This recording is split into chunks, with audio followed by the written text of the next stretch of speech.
Shalom. Bapak Saudara semua bersuka cita siang hari ini. Siapa yang percaya Tuhan kita luar biasa dahsyat, lambaikan tangan kita. Kita beri tepuk tangan yang terbaik buat Tuhan Yesus. Puji Tuhan Bapak Ibu, hari ini boleh kita kembali bertemu. Saya rindu melanjutkan seri Mazmur ya. Minggu lalu kita sudah bahas ya tentang Mazmur 127, yaitu Tuhan adalah terang, Tuhan adalah keselamatan kita. Hari ini saya rindu membawa tema aman dalam lindungan Allah.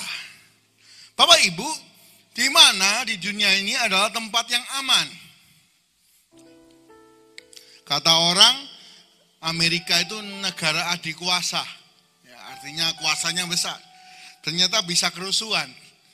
Bahkan saya dengar lebih parah daripada di Indonesia tahun 98. Wah, di sana kerusuhannya luar biasa. Ya, toko-toko Louis Vuitton semua dipecahi semua. Wah, itu luar biasa dan menakutkan. Kita baru dengar di Lebanon ada gudang senjata yang meletus. Bahkan kita seringkali di rumah itu ketakutan. Di mana kita ini bisa merasa aman. Firman Tuhan berkata, dalam lindungan Tuhan kita pasti aman. Kita pasti selamat dan berkemenangan. Beri tepuk tangan yang terbaik buat Tuhan Yesus. Kita buka bersama-sama. Mazmur 34 ayat yang ke-7 sampai yang ke-11. Bapak Ibu, Mazmur ini ditulis oleh Raja Daud beserta dengan para pemimpin yang lain. Korah juga menulis, Musa juga menulis. Di masa-masa yang mereka sukar, mereka melihat kebesaran Tuhan. Di masa-masa yang sulit, mereka melihat Tuhanlah gunung batu keselamatannya. Oke, kita baca bergantian Mazmur 34 ayat 7 sampai 11 kita baca bersama-sama ya, 7 sampai 11 kalau yang elektronik, 6 sampai yang ke-10. 7. Orang yang tertindas ini berseru dan Tuhan mendengar. Ia menyelamatkan dia dari segala kesesakannya. Malaikat Tuhan berkemah di sekeliling orang-orang yang takut akan dia, lalu meluputkan dia. 8 atau 9, kecaplah dan lihatlah betapa baiknya Tuhan itu. Berbahagialah orang yang berlindung padanya. 10, takutlah akan Tuhan, hai orang-orangnya yang kudus, sebab tidak berkekurangan orang yang takut akan dia. 11. Singa-singa muda merana kelaparan, tetapi orang yang mencari Tuhan tidak kekurangan suatu apapun yang baik. Bapak Ibu, apa perlindungan Tuhan yang dinyatakan dalam hidup kita? Ya, kalau kita berada di jalannya Tuhan. Yang pertama, ada 3 bentuk ya. Bentuknya ada perlindungan Tuhan. Yang pertama, Tuhan itu mendengar dan menyelamatkan kita semua. Ini gambarnya kita sudah bahas minggu lalu ya. Waktu Petrus itu keluar dari perahu, dia berjalan di atas air. Dia sempat berjalan 2-3 langkah. Artinya apa? Artinya dia nggak bisa pegang kapal lagi, perahu lagi. Dia tidak ada pegangan. Dia sudah nggak ada pegangan, dia langsung tenggelam, hampir sampai semuanya tenggelam. Sudah sampai leher. Lalu dia teriak, Tuhan, tolong saya. Maka Tuhan mengulurkan tangan, menolong Petrus. Hari ini juga, kalau kita berada di jalannya Tuhan, dalam lindungan Tuhan, waktu kita berteriak, Tuhan tolong saya, nyatalah mujizat Tuhan dalam hidup kita. Beri tepuk tangan yang terbaik buat Tuhan Yesus. Bapak Ibu, ini yang penting dalam hidup kita, bahwa Tuhan itu selalu mendengar sebuah doa. Ya, Yesaya 59 ayat 1 berkata, sesungguhnya tangan Tuhan tidak kurang panjang untuk menyelamatkan kita. Dan pendengarannya tidak kurang tajam untuk mendengar doa kita. Hari ini Tuhan itu bukan Allah yang mati, yang gak dengar, yang gak bisa tolong. Tapi dia adalah Allah yang hidup, dia hadir di sini. Dia sanggup mendengar dan menolong kita semua. Apakah kita percaya kepadanya? Itu yang penting. Yang kedua Bapak Ibu, apa perlindungan Tuhan? Bentuknya adalah Tuhan mengirim malaikatnya berkemah di sekeliling orang percaya, orang benar. Ya, jadi malaikat-malaikat dikirim Tuhan berkemah sekeliling kita. Nah, Martin Luther berkata, klik ya, ini fotonya Martin Luther, Bapak Reformasi. Malaikat adalah makhluk ilahi ciptaan Tuhan tanpa tubuh untuk melayani kerajaan Kristus dan gerejanya.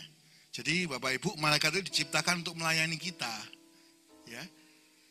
Bagi kita yang takut Tuhan, malaikat Tuhan itu berkemah, melindungi kita. Ya. Saya mau bersaksi Bapak Ibu, beberapa waktu yang lalu saya sempat liburan ke Paralayang, ya, Batu di ujung sana, ya, sama keluarga, sama pacar saya Yvonne. Nah, ketika kita sudah berangkat, saya habis jemput Yvonne, digerakkan dalam hati. Waktu berangkat kita sudah berdoa, tapi digerakkan dalam hati untuk berhenti. Mobilnya diberhentikan, berdoa lagi. Kencang sekali suara itu. Bapak Ibu, kalau ada suara dalam hati kita, menuntun kita untuk berdoa, melakukan firman, ayo kita taati. Ya. Lalu saya berhenti, kita berdoa lagi, Tuhan kami mau berangkat, sertai perjalanan kami, kirimkan malaikat-Mu untuk melindungi perjalanan kami. Tuhan sertai, jauhkan dari segala macam malapetaka, kecelakaan, tangan-tangan jahat, tipu muslihat iblis, roh jahat mengganggu, segala sakit penyakit. Kami patahkan dalam nama Tuhan Yesus. Berikan kami sukacita. Bila kami pulang, kami boleh semangat kembali melayani Tuhan. Dalam nama Tuhan Yesus, haleluya, amin. Kita berangkat dengan sukacita. Wah, kalau Batu ya Bapak Ibu, beberapa jam perjalanan. Lalu naik ke Paralayang. Ya, Paralayang itu tempatnya tinggi, ya, middle of nowhere Bapak Ibu ya. Ya, kalau ke sana itu melewati desa-desa gitu ya. Nah, kita naik cukup tinggi. Udah, kita naik sana, kita lihat di sana. Harusnya view-nya city ya, kota gitu ya. Tapi hari itu berkabut, tapi tetap bagus, tetap senang gitu ya. Lalu ketika kita sudah selesai, kita turun. Waktu menunjukkan pukul 7 ya. Pukul 8, lalu kita turun, kita masuk tol. Saya nganter pacar saya Yvonne dulu, pulang. Lalu saya masuk pamit. Ya. Lalu saya masuk lagi mobil. Ketika saya masuk mobil, saya lihat di speedometer saya itu ada indikator aki, nyala. Oke, indikator aki nyala. Saya coba nyalakan lampu. Lampunya nggak terang. Saya coba ngebel. Biasanya tin gitu ya. Ini coba tek tek tek tek gitu ya. Wah, ini mau mogok ini. Nah, lalu Tuhan tolong Tuhan. Ini jangan sampai mogok gitu.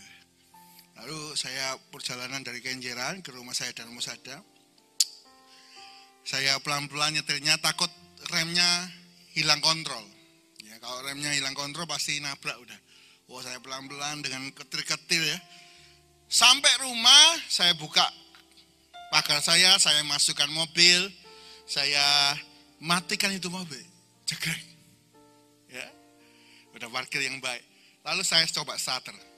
Cek cek cek cek cek, gak bisa starter Bapak Ibu. Bayangkan kalau mogoknya di Paralayang, middle of nowhere. Ya, kita bisa semalam, gak bisa pulang. Atau di tol saja. Susah. Karena itu Bapak Ibu, hari ini kalau kita berdoa, Tuhan itu mendengar dan menyelamatkan kita.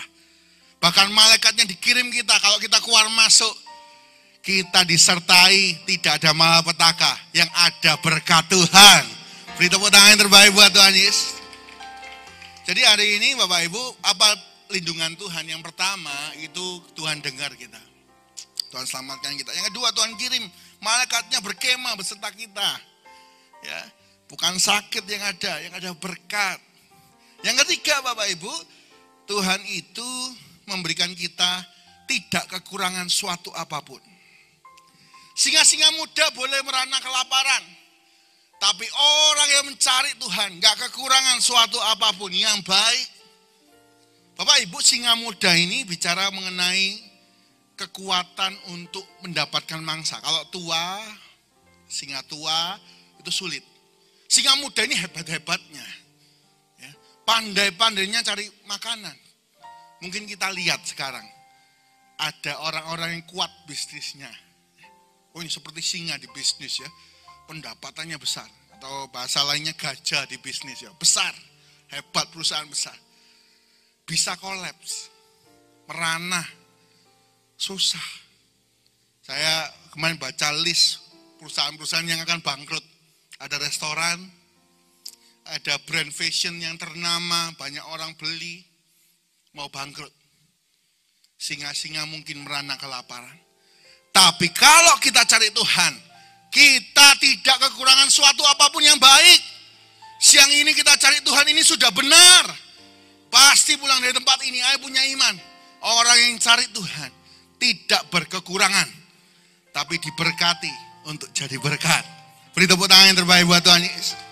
3 nih, perlindungan Tuhan Bapak Ibu ya. Jadi Tuhan itu mendengar doa dan menyelamatkan kita. Yang kedua, Tuhan mengirim malaikat yang berkemah, perlindungan yang sempurna. Dan yang ketiga, kita nggak dibiarkan kekurangan. Saya kesaksian sedikit Bapak Ibu, beberapa saat yang lalu dalam pelayanan anak muda itu ya, Bapak Ibu ya, itu banyak memberinya gitu ya. Wah, saya dengan sukacita memberi. Satu kali saya terus memberi untuk pelayanan anak muda. Satu kali dompet saya itu kosong, rekening saya kosong. Lalu saya ngomong sama Tuhan, Tuhan, aku nggak mau minta sama Pak Gembala, kakek saya, atau sama papa saya. Mereka pasti memberi sama saya. Saya ngomong sama Tuhan, Tuhan kalau aku nih hambamu, beri aku berkat, pakai aku. Gitu ya. Saya diem. Bapak Ibu, itu hari Sabtu ya, habis ibadah anak muda, lalu malam kita ibadah umum di sini ya. Lalu selesai, saya masuk kamarnya Pak Gembala. Pak Gembala tanya, kamu ada uang? Saya diem aja Bapak Ibu ya. Gak mau minta ya. Saya diem aja ya. Oh, gak ada duit hari ini kata Bapak Ibu ya. Kalau diem terus ditanya ini gak ada uang ya. Maka dikasih 50.000 Bapak Ibu ya. Ini buat makan sama adikmu. Maka kita makan soto di sini ya. Di sebelahnya Giant itu ada soto. Saya sama adik saya perempuan Caroline makan. Habisnya berapa Bapak Ibu? 50.000. Nol lagi ya. Udah pulang, udah selesai pulang. Besok pagi datang, saya tugas di sini ya. Saya tugas di sini, Pak Gembala tugas di Babatan. Saya duduk, saya nyanyi nyembah Tuhan. Dompet kosong, rekening kosong, tidak ada masalah. Yang penting kita cari Tuhan. Ini ayatnya ya. Orang yang cari Tuhan gak akan kekurangan. Ya. Lalu apa yang terjadi? Pak Gembala itu tiba-tiba kembali dari Babatan. Berangkat Babatan, kembali. Loh, saya kaget kan, saya berdiri. Loh, kenapa? Kenapa Kong? Ada apa?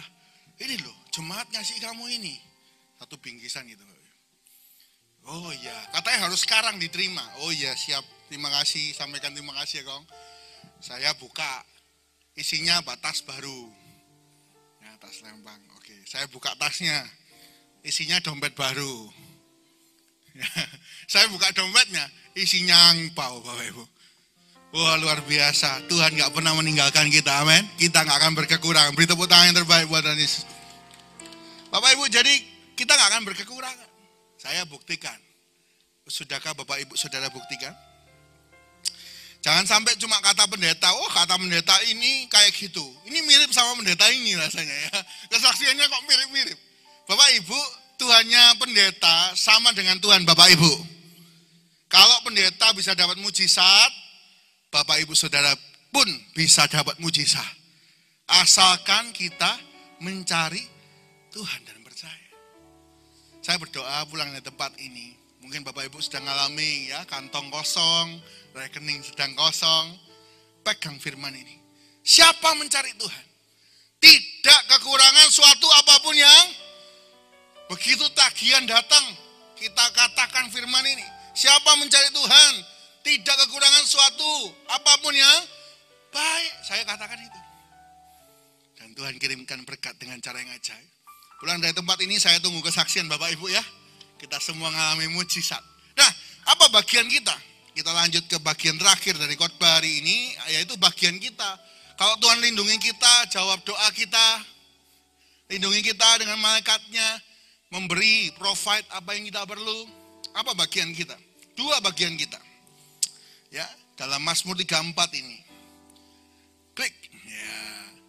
Yang menyebabkan perlindungan. Yang pertama, kita harus takut akan Tuhan. Bapak Ibu, takut akan Tuhan. Dalam Mazmur 34 ayat 10, takutlah akan Tuhan. Dalam Kamus Besar Bahasa Indonesia, arti kata takut itu ada 4. Ya. Takut itu bisa arti 1, merasa gentar menghadapi sesuatu yang dianggap akan menjadi bencana. Ya. 2, kata takut itu artinya takwa, segan, dan hormat. 3, kata takut itu artinya tidak berani. Dan yang keempat, kata takut itu artinya gelisah, khawatir. Nah, kata takut akan Tuhan itu artinya apa sih, Pak? Artinya, kita itu taat sama Tuhan, takwa. Dan sangat menghormati Tuhan. Itu takut akan Tuhan. Sudahkah kita menghormati Tuhan dalam ibadah kita? Sudahkah kita menghormati Tuhan dalam hidup kita? Ya, banyak orang sekarang di akhir zaman ini, saya lihat kekristenan ini semakin merosot. Pendetanya khotbah, jemaatnya open PO, pastel, risoles, ya, pre-order pastel, risoles, silakan ya besok ya, silakan transfer ini rekeningnya, ketik PO, pendetanya khotbah sambil open PO. Atau ada yang main game, wah lupa takut akan Tuhan, tidak menghormati sama sekali hadirat Tuhan. Bapak Ibu hati-hati ya. Amsal 14 ayat 27 berkata, takut akan Tuhan adalah sumber kehidupan, sehingga orang terhindar dari jerat maut. Kalau kita ini takut Tuhan, sungguh-sungguh beribadah, kita dapat sumber kehidupan. Kita jauh dari kata maut, yang ada panjang umur, yang ada perlindungan Tuhan, yang ada berkat Tuhan. Tapi kalau kita enggak menghargai Tuhan, kita akan kena jerat maut. Contoh di Alkitab, Hofni dan Pinehas. 1 Samuel 2 ayat 11 sampai 30. Ada 2 anak Imam Eli. Ini anak pendeta Bapak Ibu ya. Anak pendeta Isa gini Isa, di Alkitab aja ada. Ya. Anak pendeta Eli namanya Hofni dan Pinehas. Mereka ini sembarangan. Ini gambarnya mereka berdua nusuk daging. Klik, apa kesalahan mereka? Yang pertama, mereka tidak mengindahkan Tuhan. Tuhan, gak ada paling Tuhan itu. Yang kedua, mereka ngambil korban yang harusnya jadi milik Tuhan. Belum dibakar sudah diambil. Jadi ada orang bawa kambing ya bawa kambing, harusnya dibakar dulu, baru imam itu boleh ngambil. Tapi apa? Mereka begitu ini datang, langsung diambil paha. Kesukaan mereka. Begitu ditegur yang ketiga, mereka pakai kekerasan. Apa? Mau ngelawan? Pakai kekerasan. Lalu memandang rendah korban, gak apa-apa lah. Ini gak apa-apa diambil dulu, gak apa-apa. Ini banyak orang Kristen itu suka gak apa-apa nih. Gak apa-apa lah main HP bentar ya. Gak apa-apa lah, open BO sambil ibadah ini tambah lakunya keras ini. Dalam hadirat Tuhan lakunya keras. Gak apa-apa lah, dosa-dosa dikit, kerjanya korupsi dikit lah. Lagi yang kuliah gak apa-apa lah, copy paste dikit lah tugasnya ya. Gak apa-apa lah gitu ya. Apa yang terjadi? Mereka gak hargai Tuhan. Bahkan mereka tidur dengan perempuan. Mereka tidur dengan perempuan di depan kemah pertemuan. Jadi yang pelayanan, mereka tiduri. Lupa mereka ini. Tuhan kasih waktu sama mereka, tapi mereka nggak bertobat. Apa yang terjadi? Klik 1 Samuel 2 ayat 34. Dalam satu hari, Hofni dan Pinehas mati. Satu hari yang sama. Ketika Samuel dapat penglihatan tentang keluarga gurunya, Imam Eli. Imam Eli ngomong, jangan ada sepatah kata pun kamu hindari. Katakan. Maka Samuel berkata, kamu Imam Eli, kamu lebih menghormati manusia daripada Tuhan. Kamu lebih menghormati anakmu daripada Tuhan. Maka keturunanmu nggak akan jadi imam lagi. Dan mereka berdua akan mati dalam hari yang sama. Bapak Ibu, takut akan Tuhan membuat umur kita panjang. Tapi siapa tidak menghargai Tuhan? Jangan kaget kena jerat maut. Hofni Pinehas. Dalam perjanjian baru ada namanya Ananias Safira, Bapak Ibu. KPR Kisah Para Rasul 5 ayat 11 sampai 1 sampai 11. Sama ini. Janji sama Tuhan, jual rumah, jual tanah, nanti tak kasihkan Tuhan semua. Siapa yang suruh janji? Dia sendiri. Gak ada yang suruh janji. Bapak Ibu, kalau janji sama Tuhan harus ditepati ya. Sebuah kebodohan kalau kita janji sama Tuhan, kita gak tepati. Kalau kita langgar nasar itu bodoh, kata Alkitab.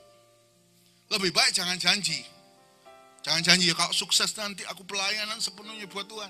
Kalau aku punya mobil, aku akan jemput jemaat-jemaat yang lain. Hati-hati ya. Kalau janji harus ditepati sama Tuhan. Berarti kalau kita nggak tepati, kita nggak hormat sama Tuhan, nggak takut Tuhan.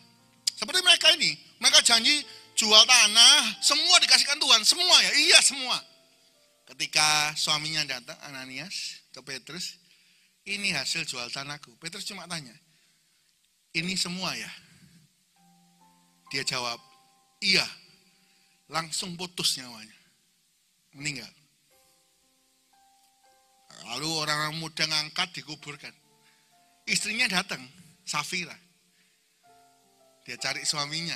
Petrus coba tanya, tadi itu yang dikasih suamimu sudah semua ya? Dia jawab, iya, putus nyawanya. Dikuburkan samping suaminya. Bapak Ibu, kalau sama Tuhan, kita tuh harus hormat. Janji sama Tuhan harus ditepati. Harus ditepati. Kalau dalam hadirat Tuhan yang sungguh-sungguh, maka Tuhan kasih perlindungan, kasih berkat. Tapi kalau enggak, kasih kutuk. Bapak Ibu, di gereja yang sama, kenapa ada orang yang sangat diberkati Tuhan, ada orang yang enggak diberkati? Itu tergantung keseriusannya. Diberkati apa tidak tergantung kita, bukan tergantung gerejanya. Gitu ya. Apakah kita mau serius sama Tuhan? Maka berkat datang kepada kita. Yang terakhir Bapak Ibu, kisah yang terakhir sebelum kita pindah poin. Kongco saya, ya, papanya Pak Gembala, itu pelayan Tuhan.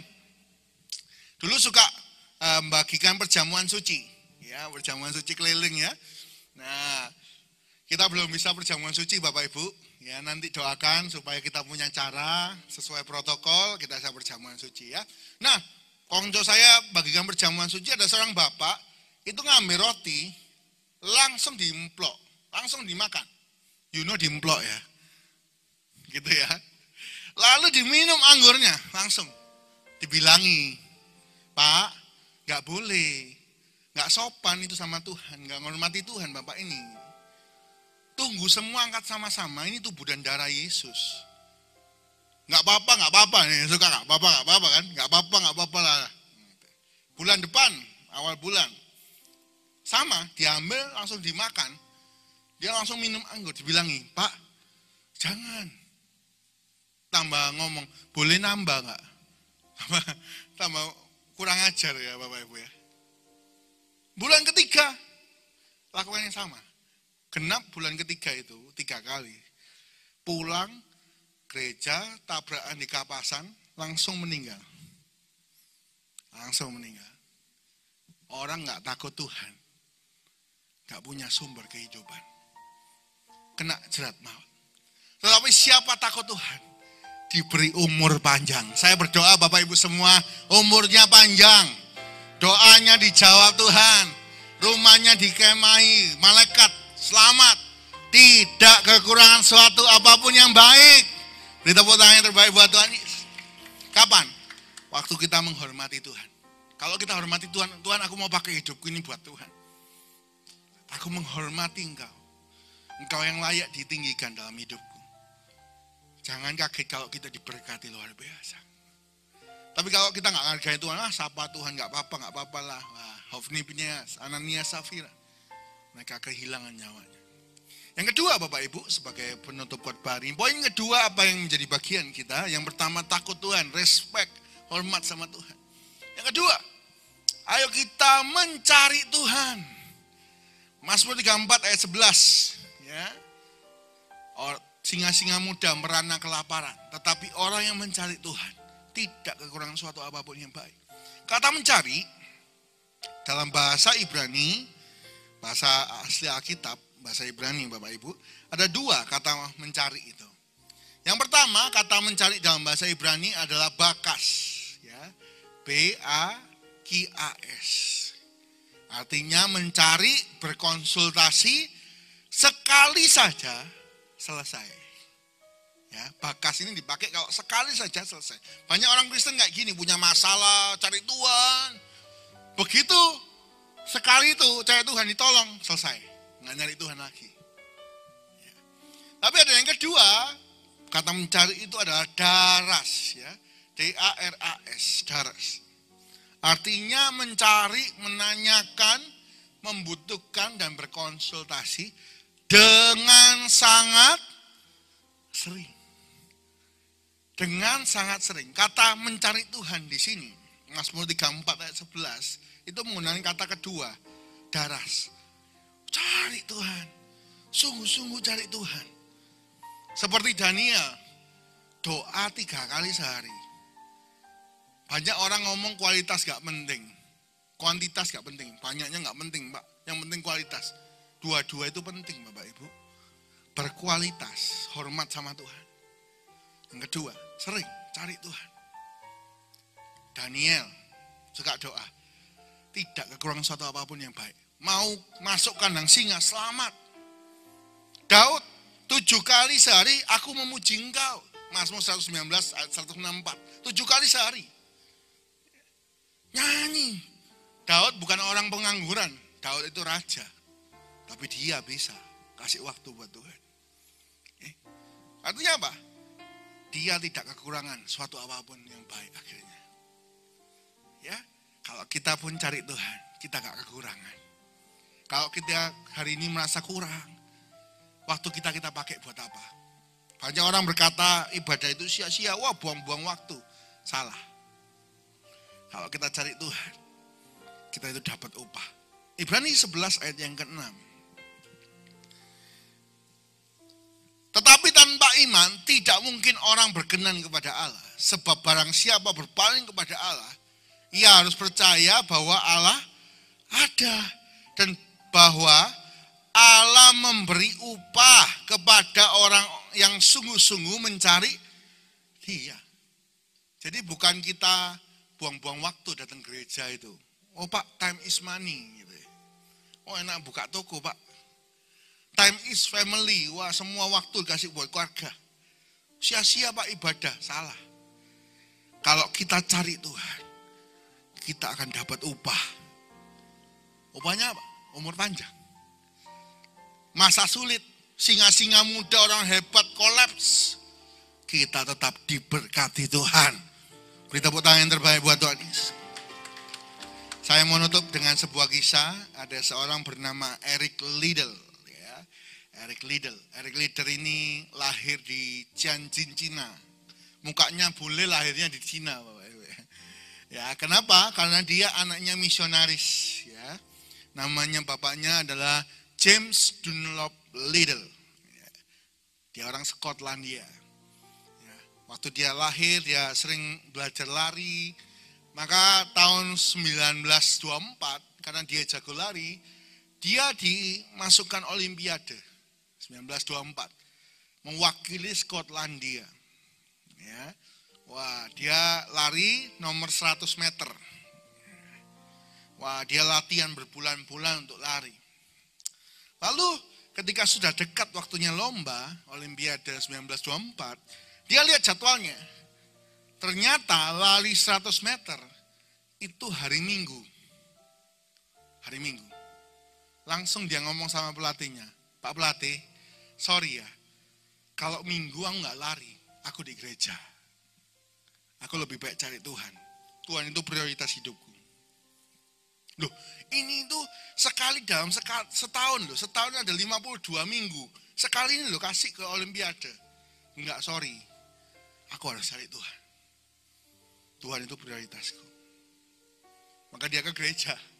Wah, berita ini sampai kemana-mana. Eric Liddell masuk koran. Pengkhianat bangsa. Pengkhianat bangsa. Bawa nama Skotlandia. Lari aja gak mau. Wah, dimaki-maki orang banyak. Pelatihnya kasihan. Ya gini, wes Eric. Kamu hari Selasa, lari aja di 400 meter. Ada yang cedera, kamu gantikan aja. 400 meter. Sebelumnya dia harusnya lari berapa Bapak Ibu?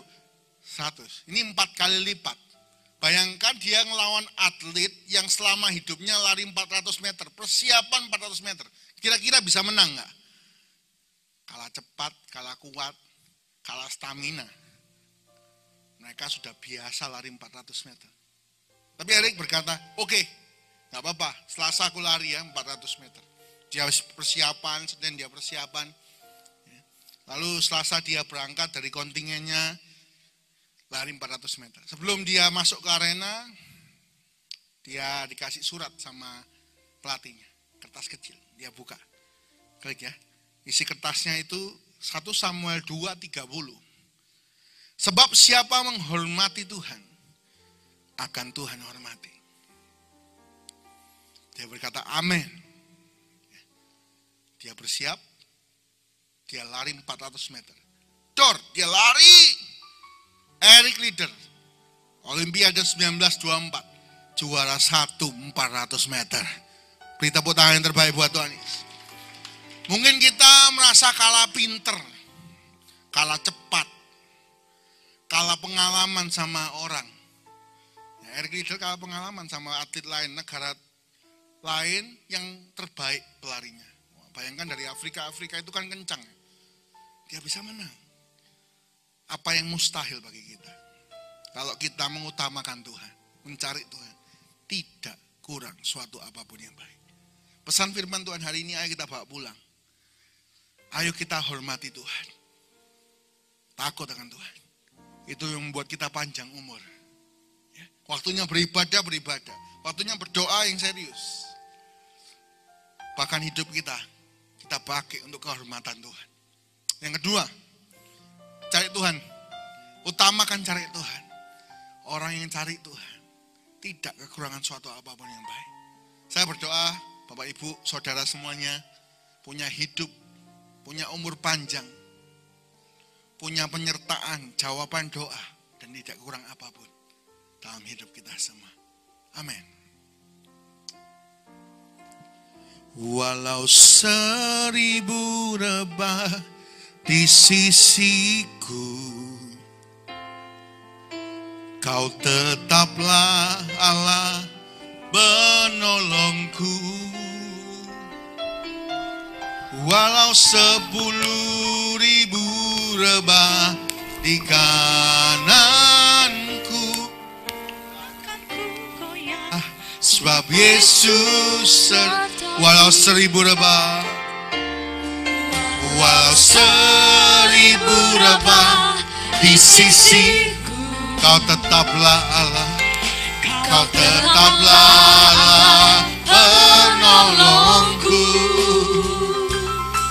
Walau 10.000 rebah di kananku,